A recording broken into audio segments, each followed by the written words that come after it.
ცხინვალისკენ მიმავალ გზაზე ყოველ 100 მეტრში დამწვარი მანქანები გვხვდება. ყველაზე მეტი შინდისთანაა შემორჩენილი. აფეთქებას მხოლოდ ეს ტოიოტა გადაურჩა. სამაგიეროდ ვერ გადაურჩა მძიმე ტექნიკას.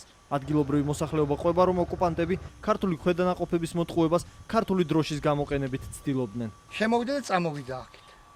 ქართული დროშებით. დანარჩენი კოლონა მიდის ქვემოთ ესე. იქით ხრის. რუსული ტანკები ქართული დროშით იყო? ეს 4 ტანკი იყო ქართული დროშით. ბიჭებმა რომ გამოიარეს ამ ბედურებმა. აუღეს ამათ ხელი ეს. რატო ქართველები ეგონათ? ქართველები ეგონათ, აბა რომ გამოვიდნენ და რომ ეს ბოლო კოლონა შემოვიდა, იმან იქიდან დაარტყა იმ სამ მანქანას.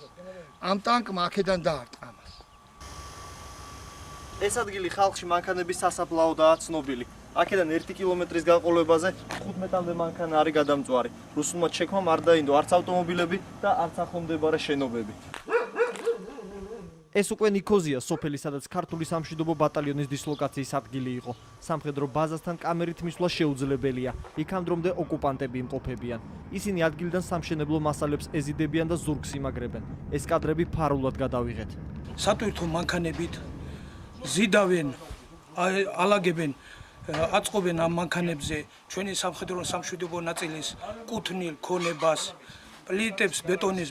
რუსების გარდა ნიქოზში თითქმის ყოველ დღე გადმოდიან შეიარაღებული ოსი ბანდიტები. სოფელი ცხინვალიდან 2 კილომეტრშია და შესაბამისად ერთ-ერთი ყველაზე მეტად დაზარალებული დასახლებაა. გია მინდიაშვილი ოსმა კრიმინალებმა გუშინ გაიტაცეს და ცხინვალში გადაიყვანეს. ინვალიდი, რომელსაც სიარული და საუბარი უჭირს, ბანდიტებმა მალევე დააბრუნეს. რატო წაიყვანა? არა ვიცი, აი კიდე კარგი ზეითმეზობებს დაენახნა. ვილიში ჩასვეს ახლა ხელი მოკიდესო, ისე ჩასვეს მე დავინახე. ეს ნიქოზის ეპარქიის უკვე ყოფილი შენობაა. რუსულ იერიშებს ვერც სასულიერო პირთა კუთვნილი ნაგებობა გადაურჩა. აქ მხოლოდ კედლები და სახურავის ნამსხვრევები დარჩა. თითქმის მთლიანადაა განადგურებული სოფლის სკოლაც. ისეთი საშინელი ბომბა იყო, რომ აი რომ კრა იმანა ჰაერი იყო ალბათ, მიმახეთქა კედელს მიმახეთქა. სულ ჩამოინგრა, აი ბიჭები 15 ბიჭი დაჭრილი მიწვა იქა.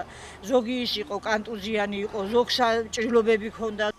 ეს კი ზემოხვითია, არც აქ ყოფნა ახლა უსაფრთხო. ნიქოსა და ზემოხვიც პირველად ომის დაწყებამდე ერთი კვირით ადრე, 1 აგვისტოს შეუტიეს. ამას მოყვა რუსული ავიაციის ინტენსიური იერიშები.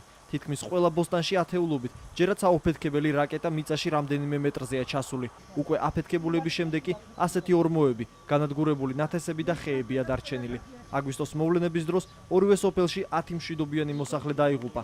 90-მდე სახლიდან კი ზოგი ოსებმა სამხედრო მოქმედებების დასრულების შემდეგ გადაწვეს, ზოგი კი ავიაბომბებმა დაანგრია.